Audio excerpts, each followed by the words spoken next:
Di sini saya akan menjelaskan tentang penegakan hukum di Indonesia. Apa itu hukum? Hukum adalah suatu peraturan yang terdapat norma-norma dan dibuat oleh pemerintah secara tertulis maupun tidak tertulis untuk mengatur kehidupan bermasyarakat dan akan terkena sanksi atau hukuman bagi pihak yang melanggarnya. Di dalam hukum terdapat fungsi-fungsi, yaitu yang pertama, untuk memastikan bahwa hak asasi manusia dilindungi dan kebebasan individu dihormati sesuai dengan peraturan yang berlaku. Yang kedua, untuk menciptakan lingkungan yang tertib, aman, damai sehingga masyarakat dapat hidup dengan tenang tanpa gangguan atau ancaman. Pengaruh kesadaran hukum dalam penegakan hukum, yaitu masyarakat akan mengikuti aturan dan menghindari perilaku yang melanggar hukum agar membantu mencegah terjadinya tindakan kriminal. Selain itu, masyarakat juga memahami hak asasi manusia dan memberikan kebebasan berpendapat kepada orang lain. Jika masyarakat sadar hukum, aparat penegak hukum seperti polisi, jaksa, dan hakim akan lebih mudah menjalankan tugas mereka. Masyarakat yang memahami hukum akan lebih kooperatif dalam proses hukum, baik saat memberikan keterangan, menjadi saksi, atau mendukung keputusan pengadilan. Masyarakat yang sadar hukum cenderung tidak melakukan tindakan kriminal karena mereka tahu akan ada konsekuensi hukum. Dengan pemahaman yang baik tentang dampak hukum, orang akan berpikir dua kali sebelum melanggar hukum yang pada akhirnya akan mengurangi kejahatan. Peran hukum dalam masyarakat, yaitu yang pertama, menjaga ketertiban dan keteraturan. Yang kedua, melindungi hak dan kewajiban warga negara. Ketiga, mewujudkan keadilan sosial. Empat, mengatur hubungan antara pemerintah dengan rakyatnya. Dan yang kelima, menjaga kedaulatan negara dan keamanan nasional. Konsep hak asasi manusia adalah prinsip universal yang menjunjung tinggi kebebasan dan martabat setiap individu di seluruh dunia. Hak asasi manusia merupakan hak dasar yang dimiliki setiap orang sejak lahir tanpa terkecuali dan tidak dapat dihilangkan. Secara konseptual, ada dua pandangan mengenai hak asasi manusia, yaitu universalisme yang berlaku untuk semua orang di dunia, dan partikularisme yang mengacu pada konteks budaya atau negara tertentu. Perkembangan gagasan hak asasi manusia dipengaruhi oleh sejarah masyarakat barat yang awalnya lebih merupakan konsep moral, namun kini menjadi aturan hukum yang mengikat negara. Dalam negara hukum, hak asasi manusia menjadi elemen penting yang harus dilindungi dan ditegakkan oleh negara. Negara demokratis memiliki kewajiban untuk melindungi, menegakkan, dan mengembangkan hak asasi manusia melalui kebijakan dan tindakan nyata, menjadikannya sebagai salah satu tujuan utama pemerintahan. Penegakan hukum di Indonesia. Penegakan hukum di Indonesia merupakan proses penerapan dan penegakan hukum untuk menjaga keadilan, ketertiban, dan keamanan masyarakat. Lembaga penegakan hukum di Indonesia yaitu 1. Kepolisian, tugasnya untuk memelihara keamanan dan ketertiban masyarakat. 2. Kejaksaan, tugasnya untuk melakukan penyelidikan terhadap tindak pidana tertentu berdasarkan Undang-Undang Dasar tahun 1945.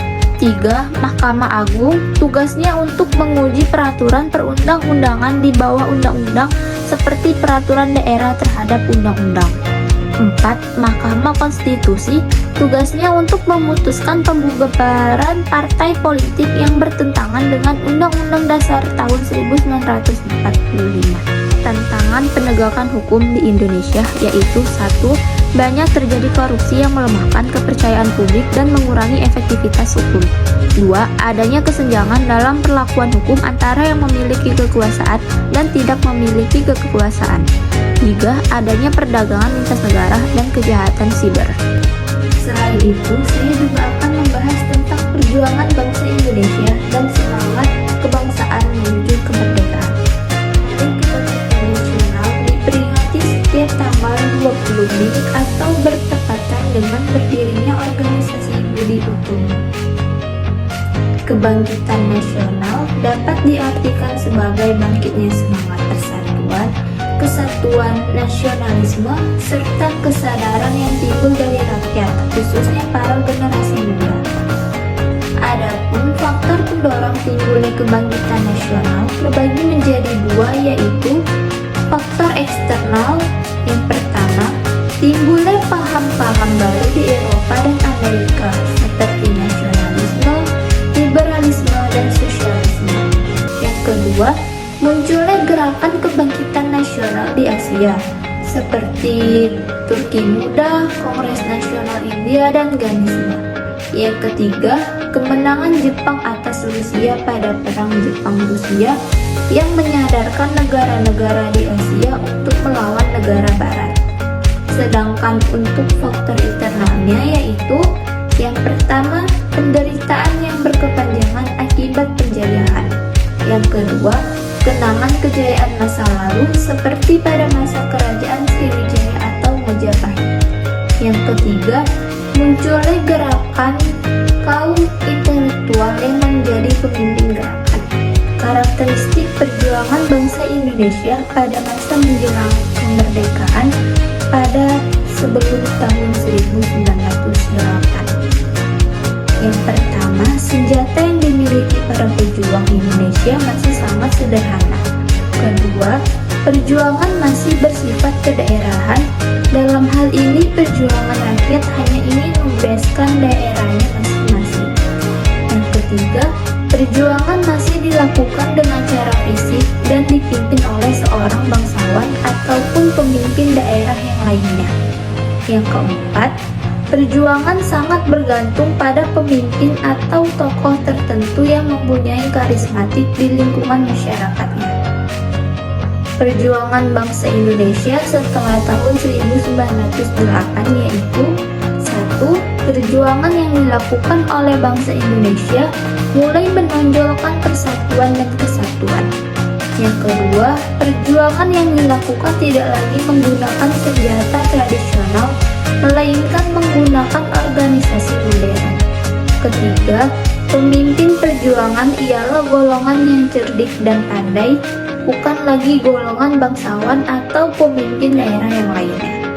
Yang terakhir, tidak lagi bergantung pada seorang pemimpin atau tokoh tertentu. Karakteristik perjuangan bangsa Indonesia pada masa pergerakan nasional. Yang pertama, heroik. Pergerakan nasional mempunyai karakteristik heroik karena dipenuhi semangat juang dari para pejuang kemerdekaan Indonesia. Mereka rela mengorbankan apapun seperti nyawa, harta benda, sampai darah untuk mempertahankan Indonesia dari penjajah. Yang kedua, inspiratif. Bersifat inspiratif karena memberi teladan dan contoh untuk generasi berikutnya dalam membangun serta menjaga kemerdekaan Indonesia. Yang ketiga, bersifat nasional. Pergerakan nasional mempunyai sifat nasional karena mempunyai cita-cita membebaskan seluruh rakyat dan wilayah Indonesia dari pendudukan Belanda. Adanya pergerakan nasional tidak hanya terjadi pada suatu daerah atau kelompok tertentu, namun mencakup seluruh Indonesia. Yang keempat, dinamis. Pergerakan nasionalisme bersifat dinamis, di mana terjadi perkembangan serta perubahan seiring dengan kondisi sosial, politik, budaya, dan ekonomi yang ada. Yang kelima, komprehensif. Pergerakan nasional mempunyai karakteristik komprehensif tentang aspek-aspek kehidupan bangsa Indonesia untuk kemerdekaan politik, sosial, ekonomi, hukum, budaya, agama, dan militer. Pergerakan nasional tidak hanya memakai cara damai, namun juga memakai senjata apabila diperlukan. Selain itu, pergerakan nasional tidak hanya melibatkan kaum elit, namun juga kaum biasa.